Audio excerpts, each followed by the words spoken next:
You are watching yet another episode of Eric Lima Shenanigans of 1977. It's Wednesday, Friday, or Saturday, and you know what those days mean. It's time for another AEW Event Center report for either Dynamite, Rampage, or Collision. And now, here is the host of the AEW Event Center Wrestling Report, New Bedford's version of Tony Schiavone, Eric M. Lima. Thank you very much, Mr. Announcer, sir. Well, hello there, everyone. Welcome to yet another episode of Eric Lima Shenanigans of 1977. This is episode 1000 and give me a second here. Because I know 1707 of the show, and this will be AEW Dynamite, AEW Collision Grand Slam Event Center. Just to let you know, just found out earlier this morning that a co-worker of mine was one of my friends, also a good co-worker, had recently passed away, and so all the the videos I do this weekend will be in his honor, because he would like for me to move on and do my thing here to bring smiles to people's faces, and that's the goal. So I'm very honored. I have been honored to be in contact with him and all, and me and my other co-workers will definitely miss him. He has been the hardest worker there, a great worker, as a matter of fact. And Chris Del Rosa, we miss you, and rest in peace, buddy. And an old Shenanigans salute to you. So. Well, and also I had to straighten out my closet because with fall here and winter on its way, gotta get winter ready so I can get everything going. And I had to straighten out my closet and everything else. We're good. We're ready to roll. Closet's good. I'm good. Everything's straightened out. Everybody is happy. So there's that. Now, before I decided to host Bullseye on the David 3000 network on Discord, got to go over it quickly. What in the world? A matchup. The matchup that was definitely unique. Soraya's house. I call it Soraya's house rules because she always says it's my house. So it's Soraya's house rules match, and Soraya went 1-on-1 with Jamie Hayter in that department. And Soraya, all the rules favor Soraya. There's only one more rule Harley Cameron had to make, and that was that the match don't start until Jamie Hayter gets slapped first. So Jamie Hayter's like, no problem. My hands behind my back, and it was a handicap match for a while until Soraya nailed Jamie Hayter with a steel chair on the top turnbuckle, and with Harley Cameron right behind her. Jamie Hayter went to a table, but Harley Cameron's spine went hit the edge of the table there. So I'm hoping Harley Cameron is okay. I love Harley Cameron, and I'm kind of hoping she is okay. But in the end, Jamie Hayter. She ended up paying for that. So Jamie Hayter in the end wins that matchup. Meanwhile, a Tornado Trios matchup, the Conglomeration versus the Learning Tree. The Conglomeration consisting of Mark Briscoe, Kyle O'Reilly, and Orange Cassidy to face the team of Chris Jericho, Big Bill, the Redwood, and the Bad Apple, Brian Keith. And the Learning Tree picked up the victory when Jericho pinned Mark Briscoe. Now that Jericho did pin Mark Briscoe, who is the Ring of Honor World Heavyweight Champion, Jericho is going to try to go after that title. So that's a big deal. Well, this is the case of David versus Goliath in this next matchup. Action Andretti of Top Flight versus Brody King. And let's just say that it did not end well for Mr. Action Andretti. And Brody King did pick up the victory over the frustrated member of Top Flight.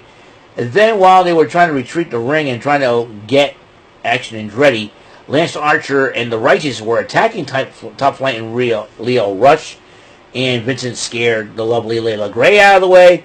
But then all of a sudden, Andretti did come out to help his buddies instead. And I think he's about had enough. So at least they stood with him to the ground, stayed with him. Well, scapegoat Jack Perry arrived at the Arthur Ashe Stadium as he's ready to defend the TNT title. In an open challenge match, who would it be? The murder grandpa himself, Minoru Suzuki. I say, Jack Perry's a dead man walking. And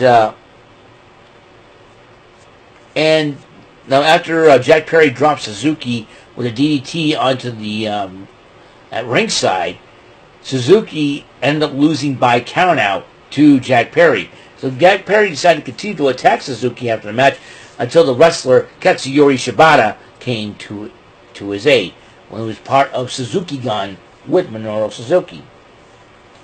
Trios title on the line. Pac, Claudio Castagnoli, and Wheeler Yuta, a very reluctant Wheeler Yuta, defends against Commander and Private Party.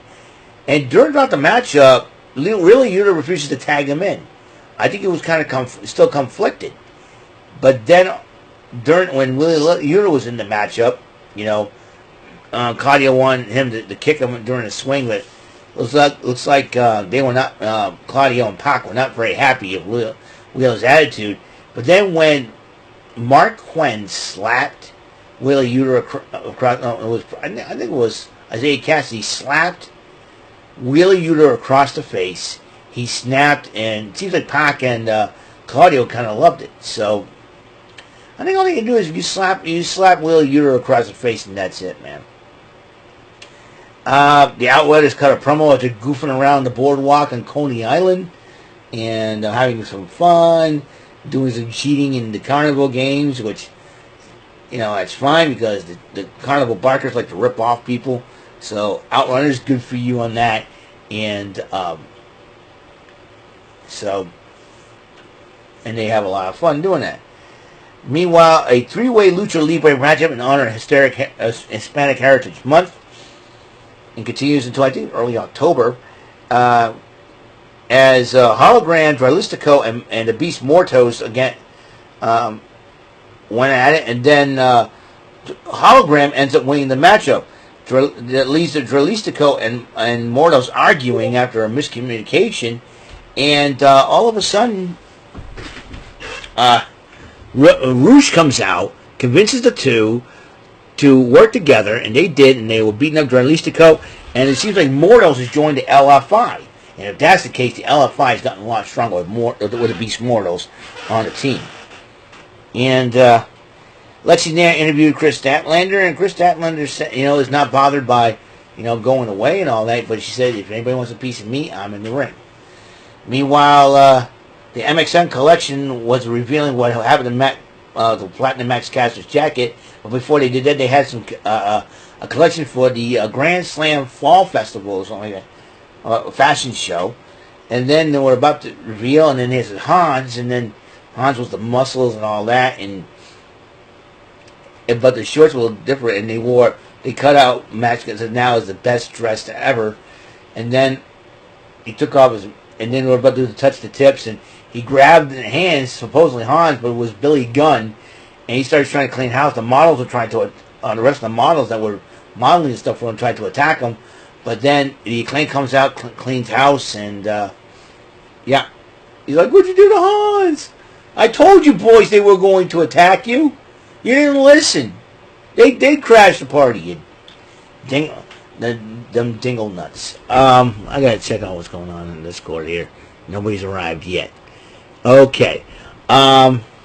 See any messages? Nope. So here we go. So there's that. Then there was a Lumberjack strap match. Jeff Jarrett and Hangman Adam Page, 1-on-1, and all the Lumberjacks had straps.